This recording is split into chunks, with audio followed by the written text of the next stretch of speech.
भगवत गीता के संस्कृत श्लोकों का हिंदी में छंद रूप में अनुवाद करने के पश्चात मेरे द्वारा रची गई हिंदी गीता के पाठ का अनवरत क्रम चल रहा है। इस क्रम में आपके समक्ष अब 6वें अध्याय के 4थे भाग का मैं वाचन कर रहा हूँ। कृपया श्रवण करें। अर्जुन बोले, साधक अगर योग से विचलित हो जाता, सिद्धि न पाता जो केशव, वह साधक किस गति को पाता।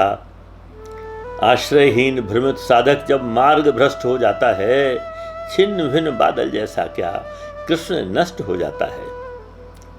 कृष्ण आप हैं योग्य पूर्णतः मेरा संशय हरने को, शिवा आपके नहीं दूसरा संशय छेदन करने को। प्रभु बोले, दोनों लोकों में साधक नष्ट नहीं होता, करता जो शुभ कर्म पार्थ उस जन को कष्ट नहीं होता। योग भ्रष्ट होकर भी साधक उत्तम लोक स्वर्ग पाए, पुनर्जन्म जब मिले शुद्ध ग्रह श्री संपन्न वर्ग पाए। या फिर ज्ञानवान योगी के कुल में नया जन्म पाता, इस प्रकार का जन्म विश्व में अति दुर्लभ माना जाता। शुभ संयोगों से संचित कर्मों को जब अभिवृद्धि मिले, हे कुरुनंदन वह करता फिर यत्न की जिससे सिद्धि मिले। उसके पूर्वाभ्यास से फिर से ईश्वर की शरण करें, योगाकांक्षी जबकि शास्त्र के भी विरुद्ध आचरण करें।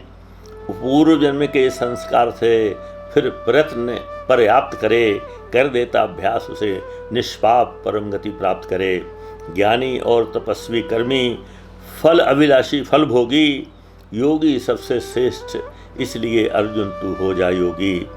सभी योनियों में सभी योगियों में भी जिसमें श्रद्धा और सहजता है, मेरे मत में सर्वश्रेष्ठ जो मुझे निरंतर बचता है।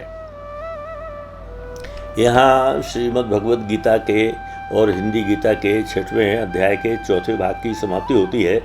इसमें आप लोगों ने श्रवण किया होगा कि किस तरह भगवान ने उस साधक के बारे में कहा है कि यदि साधना पूरी किए बिना वह देह त्याग देता है या पथभ्रष्ट हो जाता है, तो स्वर्ग में अपना संचित पुण्य का समय बिताने के पश्चात वह फिर आवागमन की क्रम के तहत इस संसार में आता है और पूर्व जन्म के पुण्यों के प्रताप से फिर प्रयत्न करता है और फिर योगी के रूप में सफलता प्राप्त करके भगवान को प्राप्त करता है।